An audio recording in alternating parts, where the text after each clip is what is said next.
Salut internaute, ça me fait super plaisir d'être avec toi aujourd'hui. Et le sujet, c'est ça.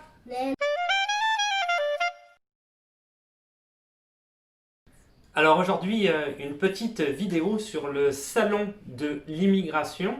Alors ça, en fait, j'en avais déjà parlé si tu me suis sur Instagram il y a quand même pas mal de temps. Post-pandémie, donc oui, il y a longtemps. En début d'année, il me semble que c'était au mois de février ou quelque chose comme ça. Je sais plus exactement, peut-être au mois de mars. Mais en tout cas, c'était avant la pandémie, je m'en souviens. Donc, j'annonçais l'ouverture du salon de l'immigration qui a lieu chaque année depuis 9 ans. Hein, c'est la 9e édition cette année au Palais des Congrès. Seulement cette année, étant donné qu'il y a le contexte de la pandémie, des conditions sanitaires, etc. que tu connais, eh bien, le salon de l'immigration sera virtuel. C'est quand même une très bonne nouvelle, je te dirais, quelque part. Et je ne comprends pas pourquoi ils ne l'ont pas fait, en fait, les années précédentes. Parce que du coup, tu peux t'y inscrire gratuitement, peu importe où tu es dans le monde. Et ça va te donner une tonne d'informations par rapport aux possibilités d'immigration au Québec. Plein de choses. Je vais en parler dans la vidéo, tu vas voir. Il y a vraiment plein d'infos que tu peux avoir qui tirent dans tous les sens. Comme nous, on fait notre chaîne, en fait, tu vas avoir tout plein de choses, plein de sujets différents. Tout ce qui a attrait au Québec, à la vie au Québec, au processus d'immigration, à comment t'installer, les études, formation, comment devenir entrepreneur, etc., etc. Donc, plein de choses hyper intéressantes. Je vais en parler dans cette vidéo. Évidemment, le lien va être dans la description. Donc, n'hésite pas à aller dans le lien pour aller voir directement ce salon-là et t'y inscrire. J'en parle chaque année, c'est au Palais des Congrès habituellement. Ça s'adresse évidemment, tu le vois, plus aux gens qui sont ici au Québec les années précédentes, puisqu'ils n'étaient pas virtuels. Et donc voilà, j'en parlais pour les gens qui étaient nouvellement venus, ça pouvait être intéressant quand tu arrivais ici, mais tu avais déjà fait quand même la majorité de tes processus d'immigration, puisque tu es déjà au Canada. Mais c'était, si jamais tu voulais t'engager dans une autre processus, mais par exemple, tu as un permis de travail, tu voulais aller chercher la résidence permanente, donc tu pouvais aller chercher des infos, mais c'était surtout intéressant pour ton installation. Là, vu que c'est virtuel, c'est vraiment intéressant à tous les niveaux, pour tout le monde. Tu as même des possibilités de trouver un emploi en étant directement de ton pays. Plein de choses. Donc, on va en parler tout de suite.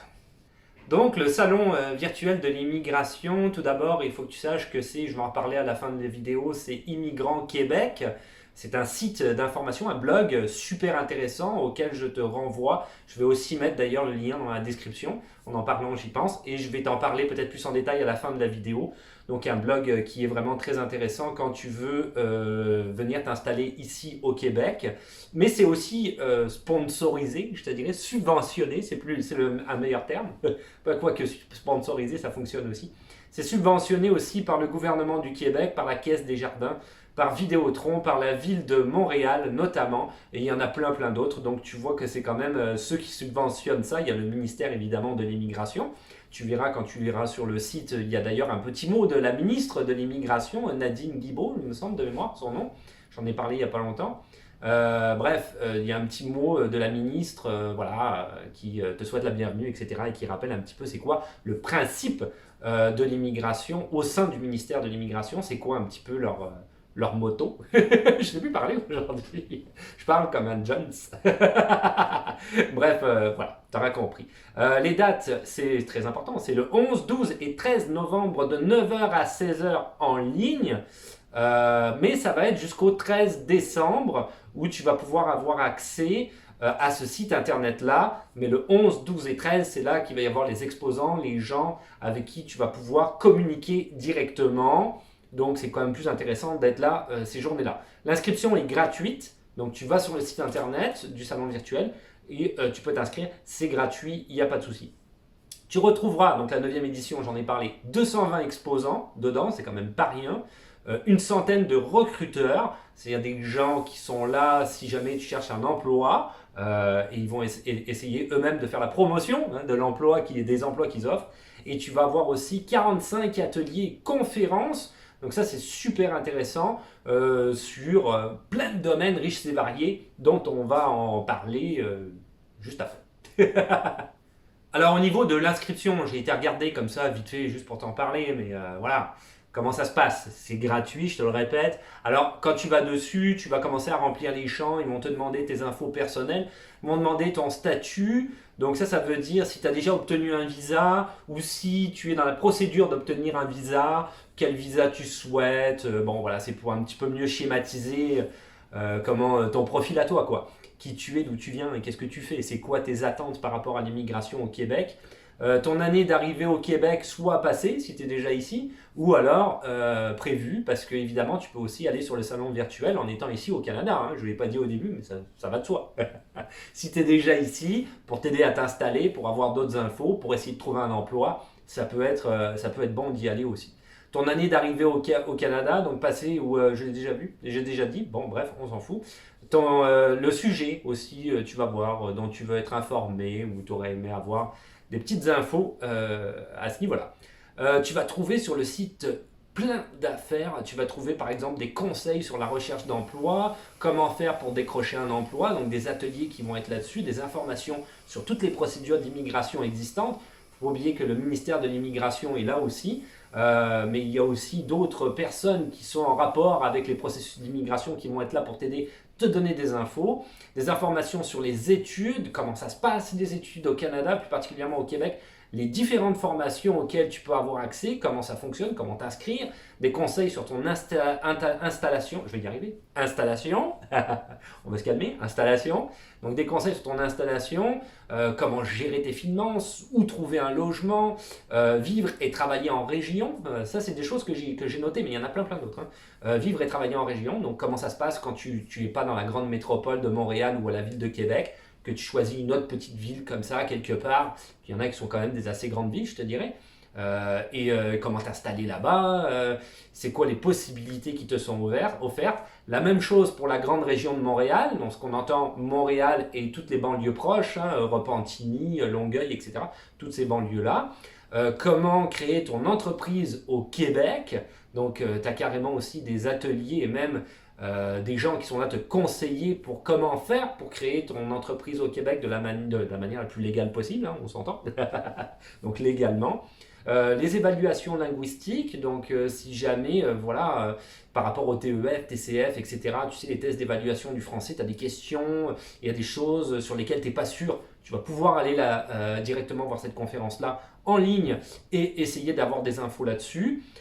Et puis tu as même un espace, celui-là j'ai bien aimé, à t'aider à faire un CV, un curriculum vitae, mais un curriculum vitae type pour le Québec spécifiquement, donc en Amérique du Nord, comment est-ce qu'on fait un CV, c'est quoi les attentes des employeurs par rapport à ton CV, hein, de mettre des choses qui sont pas superflues, des choses qu'ils veulent lire. Il y a une mise en forme très spécifique des CV qu'il faut réellement suivre, et là tu as réellement un atelier qui te met dans cette direction-là. C'est quand même pas mal. Tout ça, c'est quand même pas mal. Alors sur le site internet, quand tu vas naviguer dessus, tu vas voir qu'il est quand même relativement bien fait et du coup, ils ont donné plein de solutions si jamais tu te perds sur le site. Donc par exemple, tu peux directement demander sur le site internet en fait de recevoir dans ta boîte email une fiche de 20 conseils, les 20 meilleurs conseils pour visiter de la manière la plus optimale possible le salon virtuel. Donc ça, je trouve ça cool aussi, c'est bien. C'est un petit outil, mais c'est relativement cool. J'ai été voir également directement sur le site comment ça se passait, et tu as un plan virtuel du salon. Donc ça aussi, je trouvais ça cool. Ça ressemble un peu à un jeu vidéo, hein, honnêtement, mais tu as vraiment le plan, et du coup, tu peux aller voir exactement qu'est-ce qui t'intéresse, etc., etc.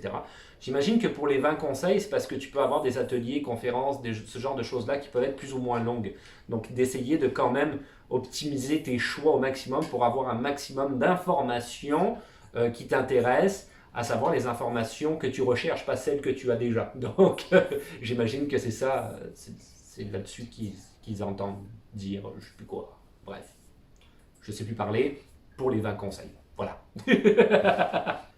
Toujours par rapport aux exposants, j'ai été regarder parce qu'il y a des pages et des pages d'exposants, ils sont quand même super nombreux, hein, je te l'ai dit au début. Mais j'ai trouvé des trucs cool, notamment par exemple, il y a le Centre des femmes de Montréal qui est là, qui vont donner des conseils et des aides à l'emploi spécifiquement. Donc voilà, si tu te retrouves que tu es par exemple, je sais pas moi, monoparental, tu arrives ici seul avec ton enfant, ben, pourquoi pas passer par eux et tu vas avoir un appui peut-être plus facile dans tes démarches.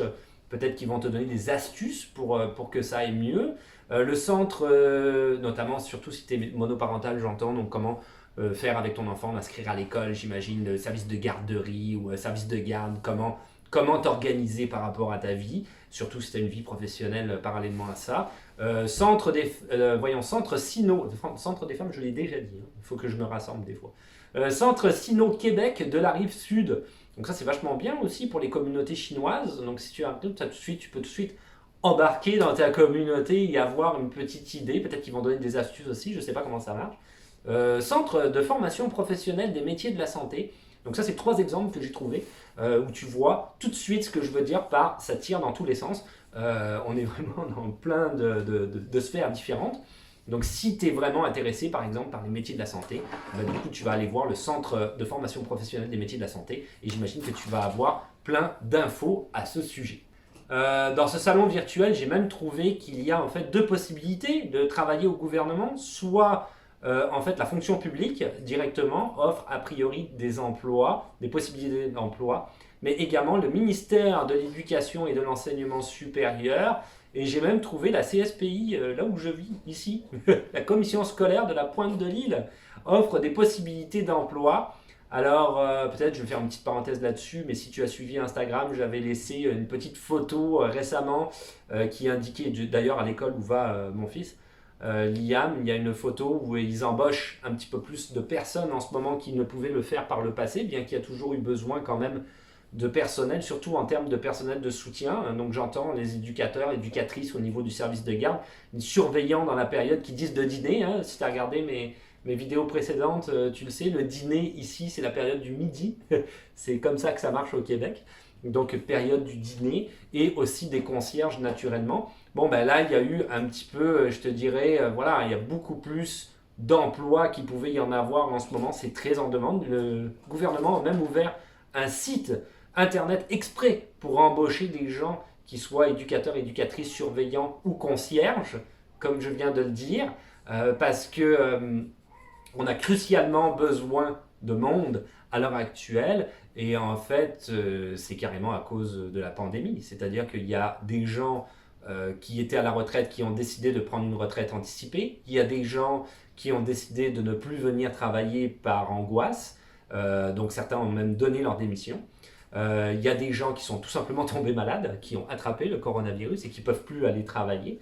Et si tu prends la somme de toutes ces personnes-là, en plus du fait qu'il manquait, comme je le dis depuis tout à l'heure, déjà pas mal de personnel, et bien là, il en manque crucialement. Donc, il manque de tout en ce moment au niveau de l'éducation. Ça part d'enseignants, j'ai cité les postes que je viens de nommer à l'instant, mais en fait des enseignants aussi, quoi. C'est vraiment tout le monde au niveau de l'éducation, il manque énormément de personnes. Il faut dire aussi, les enseignants, on parle beaucoup ici aux informations, ils ont un grand ras-le-bol, c'est très difficile de travailler dans les écoles à l'heure actuelle avec le contexte de la pandémie, avec le contexte des consignes sanitaires, on leur demande de travailler plus parce qu'il faut qu'ils travaillent en double.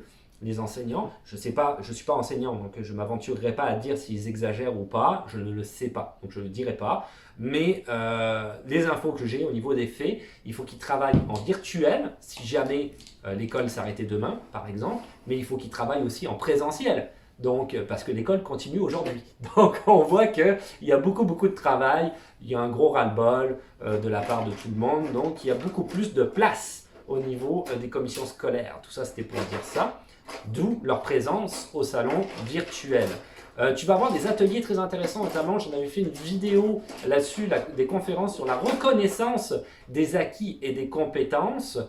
J'avais fait une vidéo là-dessus, c'est quelque chose qui va complémenter en fait ton équivalence de diplôme, donc tout ce qui est des compétences que tu aurais eu d'ordre professionnel ou personnel par exemple, et tu peux faire une espèce de reconnaissance là-dessus que tu pourras agrémenter dans ton CV et du coup avoir un meilleur CV. Et évidemment, ça c'est relié en fait à une conférence sur le montage d'un curriculum vitae dont j'ai parlé tout à l'heure, le marché du travail au Québec, comment ça fonctionne. Tout ça, c'est un atelier et ils vont t'apprendre réellement à faire un CV, à comment le présenter, à qui le présenter, de quelle manière, comment orienter ton CV par rapport à la profession que tu recherches, spécifiquement ici au Québec. J'ai même trouvé une conférence sur aimer l'hiver grâce au sport de plein air, ce que je trouvais cool aussi. Ça va vraiment dans tous les sens.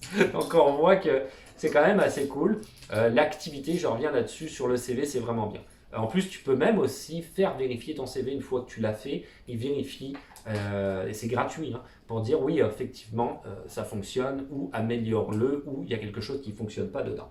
Tu as même des entrevues, tu vas en trouver quelques-unes si jamais tu es entrepreneur, par exemple, que tu veux réellement faire une entreprise ici au Québec et investir de l'argent. Tu vas avoir également, en fait, des entrevues là-dessus, et tu vas pouvoir t'informer là-dessus. Quand je dis entrevue, en fait, je m'en mêle les pinceaux, c'est réellement, d'abord, tu vas avoir la partie, je te dirais, conférence, ok, la partie atelier, et la partie entrevue, ça va être réellement des sortes d'articles où il y a des gens qui vont avoir, des gens qui sont spécialisés dans ce domaine-là, et qui vont t'indiquer exactement toutes les procédures à suivre pour comment faire afin de pouvoir implanter ton entreprise ici au Québec. Très intéressant tout ça. Donc, je terminerai en fait évidemment avec le site Immigrants Québec. Je te renvoie à ce site-là, je l'ai dit en début de vidéo, je vais mettre le lien dans la description, il est très intéressant. C'est eux qui ont initié ce salon-là qui est devenu virtuel par la force des choses cette année, qui n'était pas dans les années précédentes. C'est un salon très intéressant, c'est très bien ce qu'ils ont fait. Tu peux aussi aller sur leur site, tu trouveras d'ailleurs sur le salon virtuel Qui sommes-nous, tu vas dans le lien en haut dans le salon virtuel, tu vas voir la rubrique Qui sommes-nous, tu vas là-dessus, tu vas avoir en fait vraiment eux qui expliquent exactement Immigrants Québec, qu'est-ce qu'ils font. C'est un blog vraiment pour aider, tu vas trouver notamment des guides, il y a 12 guides il me semble de mémoire que tu peux télécharger gratuitement sur ton ordinateur et qui vont te donner des informations très pertinentes sur plein de sujets différents par rapport évidemment à ton installation, ton immigration ici au Québec. Exactement ce que moi je fais sur la chaîne, mais peut-être avec un peu plus de précision et d'exactitude, j'imagine. Donc très intéressant à lire, c'est sûr, c'est pas des vidéos, mais c'est un blog intéressant, donc je te renvoie à leur blog. C'est vachement bien ce qu'ils font et c'est sûr que ça peut pas mal aider. Et voilà, c'est tout pour aujourd'hui. Donc c'était la vidéo aujourd'hui sur le salon virtuel de l'immigration. Encore une fois, les liens sont dans la description. N'hésite pas à y aller, n'hésite pas à aller dans le salon, n'hésite pas à t'y inscrire, à avoir plein d'infos. C'est toujours intéressant, surtout dans le contexte à l'heure actuelle avec les lenteurs administratives, hein, on les connaît. Donc c'est quand même pas très cool. Deux petites choses très rapides avant de terminer. D'abord, dernière vidéo que j'ai faite sur Instagram, si tu l'as pas, tu pourras aller la voir. C'est parce que, je vais en parler vite fait, mais quand même, hein, pour ceux qui n'ont pas Instagram, au fédéral, ils ont augmenté les quotas des francophones admissibles à l'immigration hors Québec et hors Nouveau-Brunswick. Donc pour le Canada anglophone, ils veulent augmenter leur quota de 2,8% à 4,4%. C'est ça leur objectif, c'est un objectif qu'ils avaient depuis longtemps, c'est un objectif qui a été revu à la baisse à cause du coronavirus, hein, on s'entend. Donc ils voudraient hausser d'ici 2021. Et sur ta grille de sélection pour le fédéral, l'entrée express, tu as 10 points en plus si tu es francophone, ce qui est quand même très intéressant. Donc j'en parle très rapidement, tu peux aller voir la vidéo sur Instagram, c'est plus en détail si jamais tu as Instagram. Sinon, ben voilà, je viens de t'en parler, tu peux t'informer sur Internet. Deuxième petite chose, Halloween, voilà, cette année c'était spécial un peu, hein, Liam? Ouais. Parce que, bon, ben voilà, le Québec, c'est un petit peu comme à partout, je vois les infos en Europe, etc. On est un petit peu en situation de reconfinement aussi. Les commerces ne sont pas encore fermés, on n'en est pas là. Mais du coup, Halloween, nous, c'est très traditionnel. On va de porte à porte aller chercher des bonbons, etc. C'est super cool, tout le monde se déguise. Bon, ben là, on ne l'a pas vraiment fait à cause du coronavirus. Et naturellement, nous, on s'est organisé un Halloween à la maison. Ouais. C'était assez cool. Avec des épreuves. On a fait des activités, on a fait des épreuves. C'était cool. Et on a eu un gros paquet de bonbons, un gros bol de bonbons. Hein. C'était quand même assez hâte. Ouais. Et voilà, tout ça pour dire ça. Après, il fallait parler d'Halloween. C'est fun Halloween aussi. Les enfants adorent Halloween. Après, qu'est-ce qu'on se dit? Alors, oublie pas de t'abonner parce que c'est plus facile de savoir quand est-ce qu'une nouvelle vidéo va sortir. Le compte Instagram qui existe toujours. et que j'actualise. Tu peux laisser des commentaires, des questions ou des suggestions dans les commentaires. De laisser un petit pouce bleu. Parce que ça fait toujours plaisir. Et qu'est-ce qu'on se dit? Alors, voyure. Ciao. Bye.